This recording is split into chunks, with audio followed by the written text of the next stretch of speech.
ஆனந்தி வந்து ரொம்ப சந்தோஷமாக வீட்டுக்கு வராங்க. வீட்டுக்கு வந்து ஆனந்திக்கு வந்து ஆரத்தி எடுத்து அவங்க அம்மா வந்து உள்ளே கூப்பிட்றாங்க. ஆனந்தி இதுக்கப்புறம் உங்கள் வாழ்க்கையில் எந்த பிரச்சனையும் இல்லைம்மா அப்படி சொல்லிட்டு இருக்காங்க. ஆனந்திக்கிட்டேயும் அவங்க ஃப்ரெண்டுக்கிட்டேயும் உங்கள் அப்பா வந்து எப்படி ஆனந்திக்கு இந்த மாதிரி ஒரு ஐடியா வந்தது அப்படி சொல்லிட்டு பேசிகிட்டு இருக்காங்க. அப்போ இதுக்கெல்லாம் காரணம் குமரன் தான்ப்பா, அவர் தான் வந்து இந்த மாதிரி சொன்னார் அப்படின்னு சொல்லிட்டு நடந்த விஷயத்தை எல்லாத்தையுமே உங்கள் அப்பா கிட்ட 2 பேருமே சொல்கிறாங்க. அதை கேட்டு அந்த தம்பிக்கு எவ்வளோ நன்றி சொன்னாலும் பத்தாது அப்படின்றாங்க.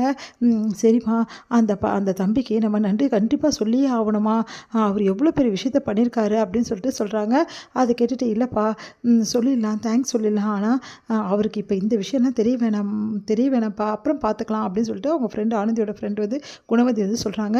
சரிம்மான்றாங்க. இப்போ குணவதி கிட்ட வந்து ஆனந்தி வந்து உண்மையிலேயே வந்து குமரன் சார் எவ்வளோ பெரிய விஷயம் பண்ணியிருக்காரு, அவரால் தான் இதை நான் யோசனையே பண்ணேன், அதனால் நான் குமரன் சார் கிட்ட வந்து தேங்க்ஸ் சொல்லணும்னு நினைக்கிறேன் குணவதி அப்படின்னு சொல்லி சொன்னோன்னே, இங்கே பாரு ஆனந்தி, நீ தேங்க்ஸ் சொல்லி என்ன வேணாலும் சொல்லு, ஆனால் எக்காரணம் கொண்டு உன் வாழ்க்கையில் நடந்த விஷயத்த நீ சொல்லாத, ஏன் குணவதி இப்படி பேசுகிற அப்படின்னு. நீ இப்போ சொன்னால் கூட என்ன ஆக போகுது, எல்லோரும் உன்னை பாவமாக பார்ப்பாங்க, அதுக்கப்புறமா வந்து உன்கிட்ட பேசும்போதெல்லாம் பாவப்படுவாங்க, உனக்கு பாவம் பார்த்தா பிடிக்காதுல்ல அப்படின்னோடனே, ஆமாம் அதனால தான் சொல்கிறேன், நீ இது தேங்க்ஸ் சொல்லு, தப்பு கிடையாது, எனக்கு உதவி செஞ்சாலும் தேங்க்ஸ் சொல்லு, ஆனால் எக்காரணம் கொண்டு உன் வாழ்க்கையில் இது நடந்ததுன்னு சொல்லாத வந்து ஆனந்தி அப்படின்னோடனே யோசிக்கிறாங்க. ஆனந்தி, நீ என்ன சொல்கிற குணா, அது எப்படி சொல்லாமல் இருக்க முடியும், இவ்வளோ தூரம் நடந்தோடனே எப்படி சொல்லாமல் இருக்க முடியும், சொன்னா புரிஞ்சுக்கோ ஆனந்தி, எதுவாக இருந்தாலும் அப்புறம் பார்த்துக்கலாம் அப்படின்னு. சரி அப்படின்னு சொல்லிட்டு தலையசைக்கிறாங்க ஆனந்தி.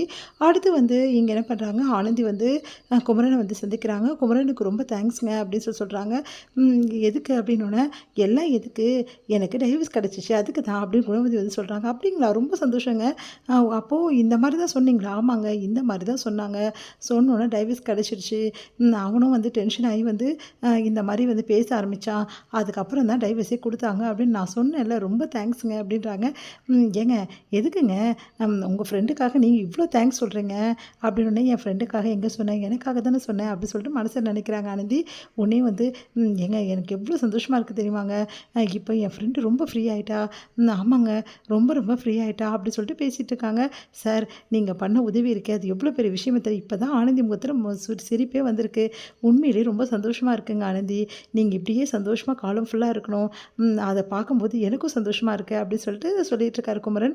குமரனை பார்த்து வந்து குணவதி சொல்கிறாங்க, இந்த மாதிரி உனக்கு ஒரு ஹஸ்பண்ட் அமைச்சா எப்படி இருந்திருக்கும் ஆனந்தி, ஆனால் பாரு அவன்கிட்ட வந்து நீ வந்து வாக்கப்பட்டு கஷ்டப்படணும் இருக்குது அப்படின்னோடனே, என்ன கூட இப்படியெல்லாம் பேசுகிற அப்படின்னோடனே, இல்லை சும்மா சொல்லணும்னு தோணுச்சு அதான் சொன்னேன், நீ தப்பாக நினச்சிக்காத அப்படின்றாங்க.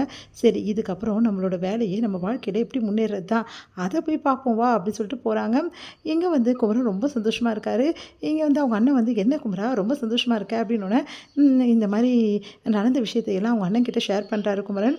அதை கேட்டுட்டு வந்து, என்னது அப்படியா, ஆமாம் அந்த குணவதிக்கு வந்து அவங்களுக்கு பாவம் அவங்க இவ்வளோ கஷ்டப்பட்டுருக்காங்க அந்த கல்யாணத்தில், இப்போ அவங்களுக்கு டைவர்ஸ் ஆகிடுச்சு அப்படின்னு. டைவர்ஸ் ஆகிடுச்சா, அப்போது நம்ம விரும்பின பொண்ணு வந்து ஆனந்தி தானே, குணவதிக்கு எப்படி டைவர்ஸ் ஆச்சு ஒன்றுமே புரியலையே, அப்போது குணவதி தான் ஆச்சாச்சா அப்படிலாம் இருக்காது அப்படி சொல்லிட்டு அவங்க அண்ணன் யோசிக்கிறாரு.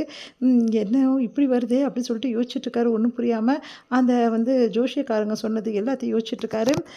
இந்த மாதிரி இருக்குது அப்படின்னு சொல்லிட்டு எங்கள் ஆனந்தி வந்து ரொம்ப சந்தோஷமாக வந்து இருக்கிறத பார்த்துட்டு அவங்க வீட்டில் எல்லாருமே ஆனந்திக்கு தேவையானது எல்லாமே பக்காவாக சமைச்சு கொடுக்குறாங்க. அவங்க அம்மாலாம் இது சாப்பிட்டுன்றாங்க.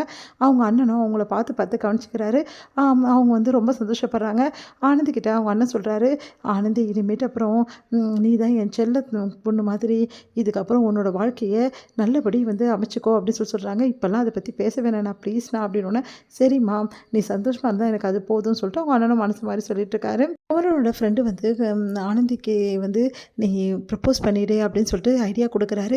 எப்படிடா இப்போ போய் நான் அப்படி சொன்னால் தப்பாக நினச்சிப்பாங்கல்லடா, முதல்ல அவங்க மனசில் நான் இடம் பிடிக்கணும்டா, அப்புறம் தான் ப்ரப்போஸ்லாம் அப்படின்னோடனே, சரி அவங்க மனசில் என்னதான் இருக்குது கல்யாணத்தை பற்றி அது தெரிஞ்சுக்கோ, அப்புறமா தான் நீ வந்து மூவ் பண்ண முடியும்ல அப்படின்னு சொல்லிட்டு அவங்க ஃப்ரெண்டு சொல்லிட்டு இருக்காரு. குமரனோட ஃப்ரெண்டு, சரிடா இன்றைக்கி எனக்கு இப்படியாவது ஆனந்தியை பார்த்து பேச பார்க்குறேன், தனியாக சந்தர்ப்பம் கிடைச்சா ரொம்ப நல்லாயிருக்கும்ல அப்படின்னு சொல்லிட்டு 2 பேருமே யோசிக்கிறாங்க.